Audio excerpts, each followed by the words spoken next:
तो घर में परंपरा बनाइए, ताजा भोजन बनाने की परंपरा बनाइए। समय नहीं है तो भी जो भी सामान्य जो चीज़ें बन सकती हैं थोड़े समय पर उनको बनाइए।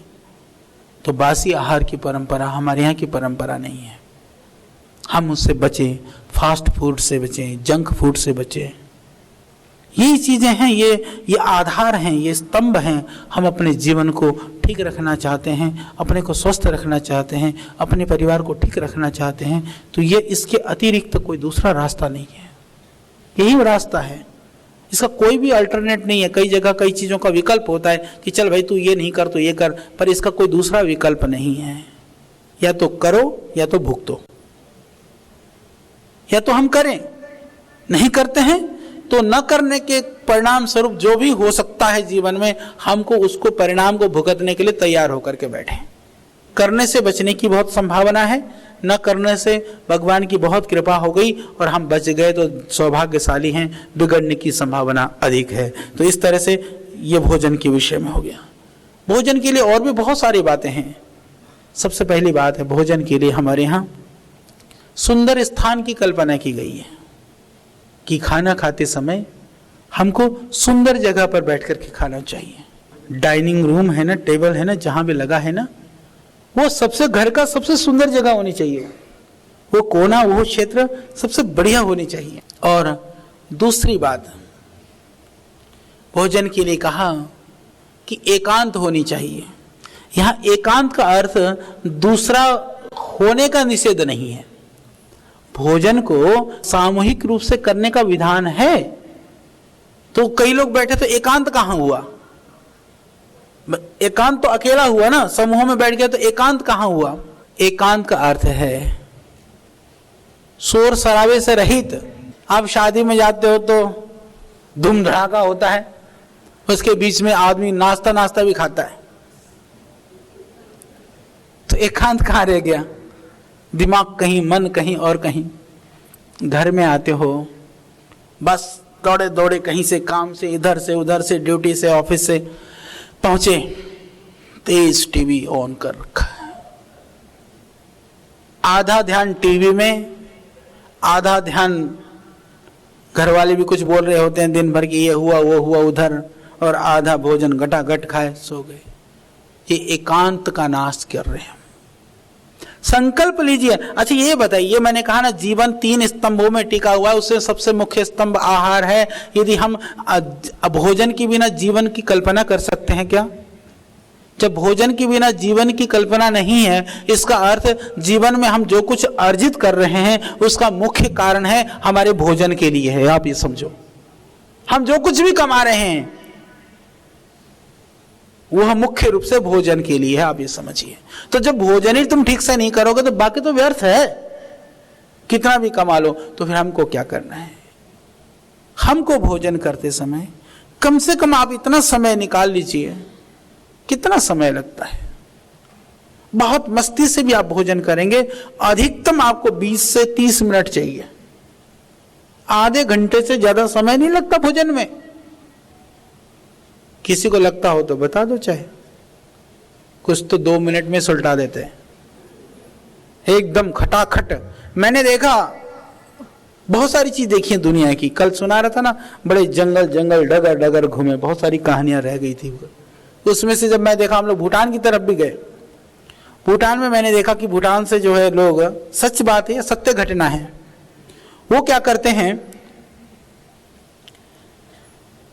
पार्टी में भी परंपरागत जो पार्टियां होती हैं, ये नहीं कि कोई अनाड़ी जंगल वाले के लिए नहीं, पार्टियों में क्या होता है, रुमाल में भोजन किया जाता है, चावल खड़े खड़े खाने की परंपरा। यह कोई भी पद्धति, कितना भी आपका दुनिया के मेडिकल साइंस या कोई भी रिसर्च खड़े खड़े खाने के लिए वो उचित नहीं मानता है। कोई व्यक्ति, एक व्यक्ति कह दे कि खड़े खड़े खाना अच्छा है, तो फिर भाई क्यों खड़े खड़े खाते हो? ये किसने सिखाया हमको? कहां से ये खड़े खड़े खाने की परंपरा शुरू हुई? दुनिया में एक व्यक्ति तो बता दे कि खड़े खड़े खाना शरीर के लिए लाभकारी है। कोई नहीं कह सकता। पर करोड़ों लोग फिर भी खड़े खड़े खाते हैं। इसका मतलब हम जानबूझ करके कहीं ना कहीं कोई बीमारी पैदा करने की तरफ बढ़ रहे हैं, और बहुत पीड़ा तब होती है।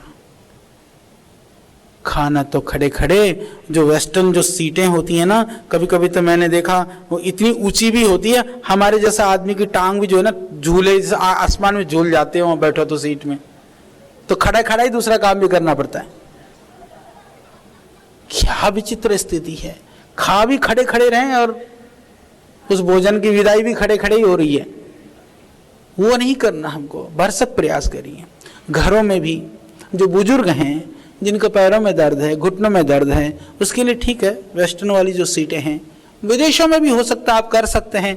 भारत में तो आराम से हो सकता है। आप घर में एक आध दो ऐसी सीट बनाइए कि जो भारतीय पद्धति की हो, जहाँ घुटने मोड़ करके बैठ सकें। ये बहुत ज़रूरी है। सामान्य सी बात है, पर ये बहुत बड़ी बात है। और विदेशों में तो हमने देखा, भारतीयों के घर में भी, जिन जिन के घर में मैं रुका हूँ, यूके में, यूएसए, कनाडा वगैरह में, मैंने देखा कुछ के घरों में तो डिब्बे मिलते हैं बाथरूम में, नहीं तो वहाँ डिब्बा भी नहीं मिलता, कागज को छोड़ के कुछ नहीं मिलता। इस कागज से बचो। सच में जल के बिना शुद्धि नहीं होती है। अद्भीर गात्राणि शुद्धंति मनः सत्तेन शुद्धति विद्या तपोभ्यम भूतात्मा बुद्धिर ज्ञाने न शुद्धति। मनु महाराज हजारों साल पहले कह गए, शुद्धि तो जल से होती है, शुद्धि कागज से नहीं होती है। सोचो, कई तो नहाते भी नहीं है और वो जो है वो धोते भी नहीं है, तो क्या हालत, क्या लेके घूमते हो। ये तो बड़ी खतरनाक बात है। सच बता रहा हूँ, हमको तो सोच करके भी ना बड़ा कष्ट होता है कि बेचारा कैसे रह रहे होंगे। अच्छा, जो रह रहा है उसको कोई कष्ट ही नहीं है। अब मैं इसलिए कह रहा हूँ, मैं तो देखो किसी अंग्रेज के घर में तो ठहरा नहीं जा करके, अमेरिकन या यूरोप के किसी उसमें, मैं तो भारतीयों के घर में ठहरा, पर मेरे को तो कई घर में मग्गे ही नहीं मिले। तो वो भी तो ऐसे ही करते होंगे ना। तो ये मत किया करो। ये एक सामान्य सी बात है, पर ये बहुत बड़ी बात है। इसको आप, इन चीज़ों को हम ठीक कर सकते हैं। हालांकि आप अरब कंट्रीज में आप जाएंगे ना, वहाँ आपको पानी मिलेगा शौचालय में, हर जगह मिलेगा।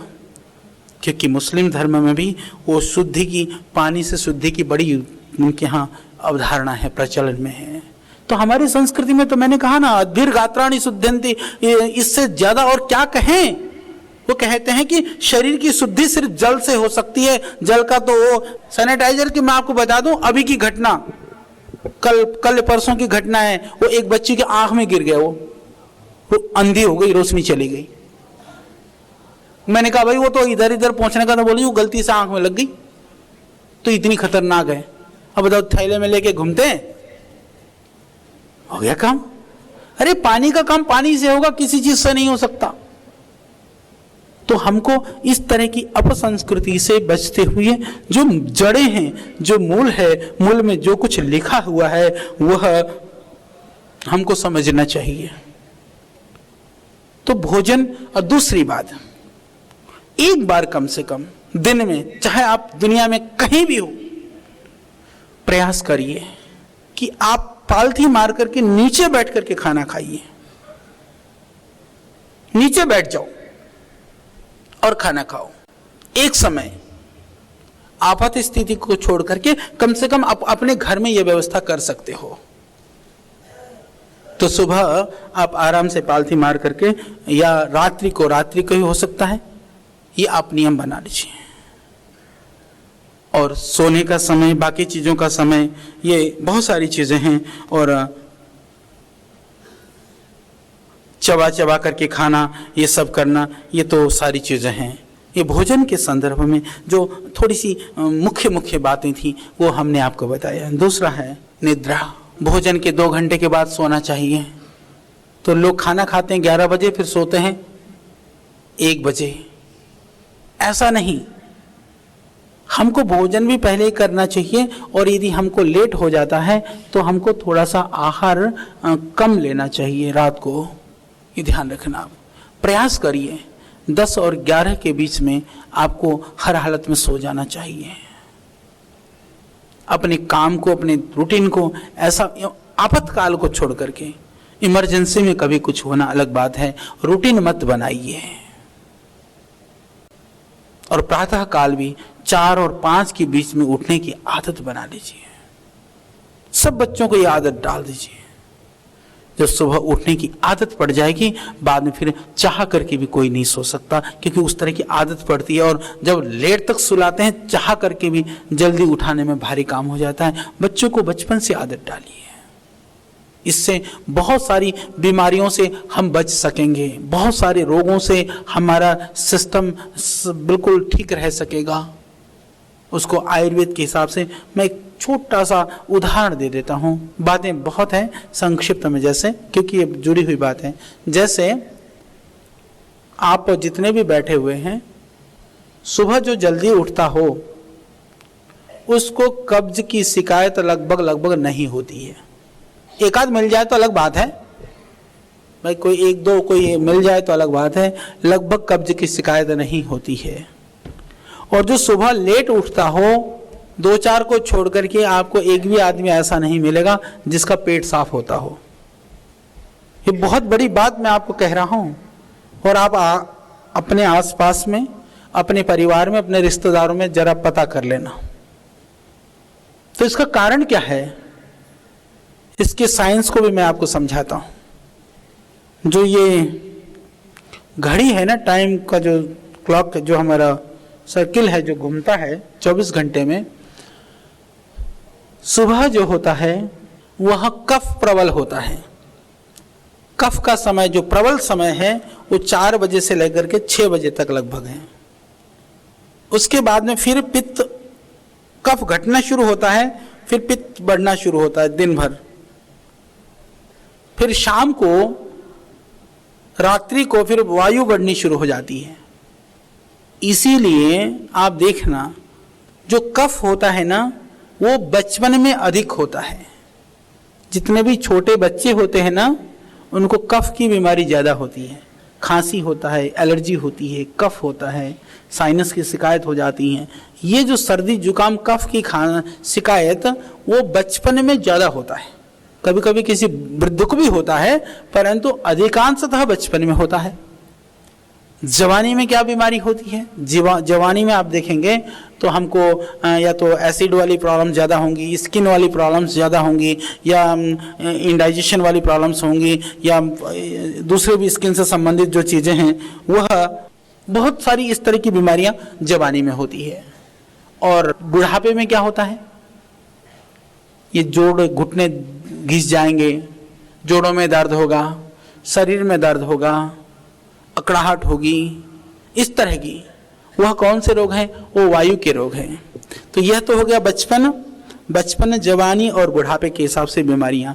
इसी तरह से प्रतिदिन वह वात काल, कफ काल और पित्त काल, पित्त का समय होता है। तो मध्याह्न में पित्त होता है, रात्रि को वायु और प्रातः कफ होता है। तो जब हमारा शरीर है, रात को जो वायु प्रधान शरीर होने से सुबह के टाइम पर, और वैसे भी आप देखेंगे रात को शरीर अकड़ेगा, सुबह बलगम बनेगा, दिन को जो है मुंह गला सूखेगा। तो ये वात पित्त कफ सिद्धांत बहुत वैज्ञानिक है। तो उसमें ये समझिए कि जब रात को वायु के समय, वायु का काम क्या है? वायु का काम है गति। और कफ क्या है? कफ है श्लेष्मा, चिकनाहट। तो वायु के द्वारा गति होकर के, और जो कफ चिकनाहट होने से मल की जो क्रिया है, वो मल आराम से, जो मल विसर्जन की क्रिया है, पेट साफ होने की जो प्रक्रिया है, वो ठीक ढंग से हो जाता है। सुबह पेट साफ होता है सुबह जल्दी उठने से। लेट हो जाएंगे तो वायु का समय खत्म हो गया, तो गति कौन देगा? मोशन जो है वो खत्म हो जाती है। फिर कफ चिकनाहट, गर्मी बढ़ेगी तो और खुश्की बढ़ेगी तो कब्ज बढ़ेगा। ये सिद्धांत है। और ये सिद्धांत को आप अपने घर में, अपने परिवार में, या कुछ अपने आप से भी पूछ करके देख लेना, शरीर अपने आप बता देगा। तो ये शौच की क्रिया, इसको ठीक रखने के लिए हमको ठीक समय पर सोना जरूरी है। निद्रा में हमको कैसे सोएं? हम सामान्य रूप से इतना समझिए, क्योंकि जब हम सीधा सोने का विधान नहीं है। हालांकि हम देखते हैं बहुत सारे लोग कुछ सीधे सोते हैं, कुछ उल्टे भी सोते हैं। सोने का विधान है करवट से, करवट से सोएं और वो भी बाएं करवट से सोएं। जो बाईं ओर से सोने से, क्योंकि हमारी बाईं तरफ हृदय होता है और हृदय पर जोर कम पड़ता है, और बाईं तरफ से सोने से हमारा जो दायां सोर है ना, ये सूर्य नाड़ी जो है वह प्रबल होती है, इसलिए हमारी जठराग्नि तेज होती है, उससे खाया हुआ भी हजम हो जाता है। दो काम होते हैं, हृदय पर जोर नहीं पड़ता है और दायां सोर चलने से खाया हुआ पच जाता है, हजम हो जाता है, डाइजेस्ट हो जाता है। इसलिए हमको बाईं करवट सोना चाहिए। तकिया के लिए तकिया इतना हमको लगाना चाहिए जितनी इस कंधे की और इसकी दूरी है, जितनी इसकी और इसकी दूरी है। आप देखो ना इसमें कितना इंच है, इतनी, इससे ज्यादा नहीं। कोई ज्यादा मोटा हो, इधर का ज्यादा बढ़ रहा हो तो थोड़ा मोटा लगा लेना, कोई ज्यादा ही पतला हो, सुक्खड़ सा हो तो थोड़ा पतले कर लेना। इतना ही है तकिया कितनी साइज होना चाहिए, जिससे कि ये नीचे न जाए। गर्दन नीचे होना ठीक नहीं है, स्पाइन हमारी उस रूप में सीधे रहना चाहिए। इतनी ही हमको तकिया की जरूरत है। तो ये निद्रा के संदर्भ में। और आपको बता दें, हमारे शास्त्रों में डबल बेड में सोने का कोई कॉन्सेप्ट नहीं है। आप कहेंगे ये तो बड़ी खतरनाक बात है। अभी अमेरिका के ऊपर, मेरे को याद नहीं कौन सा जर्नल था, रिसर्च जर्नल, अभी एक रिसर्च आर्टिकल पब्लिश हुआ कि डबल बेड पे सोने से उन्होंने करीबन 50 बीमारियां गिनाई हैं। 50 बीमारियां या तो होती हैं, होने की संभावना रहती है। उसने आगे लिखा कि तलाक होने की संभावना भी ज्यादा रहती है। खर्राटे भरने से लेकर के, एक दूसरे को हाथ मारने से लेकर के, नींद खराब होने से लेकर के सारी चीजें गिना रखी उसके अंदर। और बकायदा बहुत बड़ा रिसर्च हुआ है। सोने में थोड़ा सा संयम पूर्ण ढंग से भी रहें। जो गारस्थ धर्म हैं, जो चीजें हैं, उसके लिए गृहस्थों के लिए भी शास्त्रों में लिखा है, पाक्षी को ब्रह्मचारी, मासी को ब्रह्मचारी, त्रैमासी को ब्रह्मचारी। इस तरह से थोड़ा सदाचार संयम के लिए थोड़ा अभ्यास करें। और अन्यथा अलग अलग सोने से तो ज्यादा प्रेम बढ़ता है। तो हमारी परंपरा थी। गांव से जुड़े आप लोग होंगे तो गांव में तो आज भी जाओ ना, पता है वहां तो बिस्तरे को लगा करके रखने की परंपरा भी नहीं है। और शहर वालों से गांव वाले बेचारे बिगाड़ दिए, गांव वालों को भी। गांव में क्या होता है, खाट रात को लगा दी, बिस्तरा सुबह लपेट दिया, खटिया खड़ी, खत्म। दिन में नींद आए तो भी नहीं सो सकते। अपना तो बिस्तरा लगा रहता है, जब कमरे में घुस गए थोड़ा जी करेगा लेट ले, अरे क्योंकि वो देखने से जो हमारे चित्त के जो संस्कार होते हैं ना, वो जागृत होने लगते हैं। अरे ना रहेगा, बांस ना बजेगी, बांसुरी उठा दो खटिया को, नींद ही नहीं आएगी, दिन में कहां से आएगी। तो ये इसीलिए वो जो कॉन्सेप्ट है हमारे बहुत वैज्ञानिक है। सारी जो चीजें हैं बहुत विज्ञान है उसके पीछे। हमारे पूर्वज कोई अभावों में नहीं जीते थे, परंतु अभाव में न रहते हुए भी कुछ परंपराएं ऐसे आदर्शमय परंपराएं थी। छोटी सी बात, भोजन की जैसे मैं बात कर रहा था, हमारे यहाँ कहा कि भोजन करने से पहले आचमन करना चाहिए। आचमन करने से आपको पता है कि जो खुश्की होती है वो दूर होती है, श्वास नली में भोजन फंसने की संभावना दूर हो जाती है। और दूसरी बात, जब अग्नि जल रही हो उसमें थोड़ा सा पानी डाल दो तो आग बढ़ती है कि घटती है? जठराग्नि बढ़ जाती है उससे। ये बहुत बड़ा रिसर्च है। सिर्फ 2 घूंट पानी पीने से ही हम अपने डाइजेशन सिस्टम को बहुत ठीक रखने में उससे सहयोग मिलेगा। तो ये छोटी छोटी बातें हैं, बहुत सारी बातें हैं, पर इनमें से जितना मैं आपको बता पाया, जितना समझा पाया। तीसरा ब्रह्मचर्य है। ब्रह्मचर्य का अर्थ 2 तरह से है। ब्रह्म का अर्थ जो है यहाँ पर सदाचार है, ब्रह्म का अर्थ संयम है, ब्रह्म का अर्थ परमात्मा है, उसमें विचरण करना। गृहस्थ भी है तो भी हमको थोड़ा सा संयम और सदाचार में रहना है, और जो नहीं है उनको तो पूरी तरह से फिर ब्रह्म में ही लीन रहना है। गृहस्थ को भी साधना करनी है। तो जो संयम पूर्ण जो जीवन है उसके लिए जो है वो ब्रह्मचर्य, उससे ऊर्जा, तेज, बहुत सारे रोगों को लड़ने की रोग प्रतिरोधक क्षमता, बॉडी का जो रेजिस्टेंस पावर है वो संयम और सदाचार से बढ़ता है। ये दुनिया में रिसर्च हो चुका है। इन 3 चीजों को ठीक कर लो और ये तीनों चीजों में ही जिंदगी टिकी हुई है हमारी। हम जो कुछ भी करते हैं ना, हम कोई परमात्मा के लिए जीता है, कोई दुनिया के लिए जीता है और कोई दोनों के लिए जीता है। ये तो हो गया ब्रह्मचर्य। निद्रा सबको चाहिए, भोजन सबको चाहिए, ये 3 चीज के लिए सारे कार्य हैं। इसके अतिरिक्त मान, सम्मान, प्रतिष्ठा, प्रसिद्धि और बाकी सब की जड़ों में ये 3 ही चीज हैं। 3 चीज को छोड़ो तो कुछ नहीं बचेगा। चलेगा, प्रसिद्धि कम हो जाए तो चलेगा, साधन कम हो तो भी चलेगा, पर भोजन ना मिले तो कितना दिन चलेगा। बाकी कुछ भी ना हो तो चलेगा, पर बिना सोए कितना दिन चलेगा। कुछ भी ना हो तो चलेगा। जीवन से सदाचार, संयम और कहीं परम सत्ता से हमारी जो उसके साथ जो एक लगाव है वो खत्म हो गया तो एक दिन में आदमी इंसान नहीं फिर हैवान बन जाएगा, नहीं चलेगा। तो सब कुछ इसी के लिए है। इसीलिए ये 3 पिलर्स कहा गया है, 3 पिलर माने गए हैं।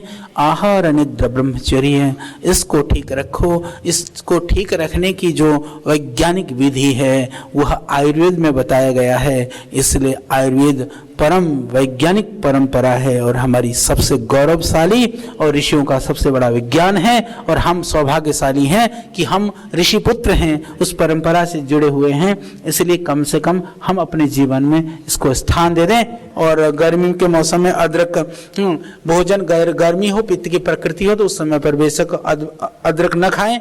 बाकी मौसम में, सर्दी वगैरह में आप ले सकते हैं। प्रकृति के अनुसार भोजन करें। और पुस्तक के लिए हम इसको, क्योंकि आप बहुत संस्था को दान देते रहते हो, सहयोग करते रहते हो, चलो हम पुस्तक अपनी तरफ से आपको देंगे।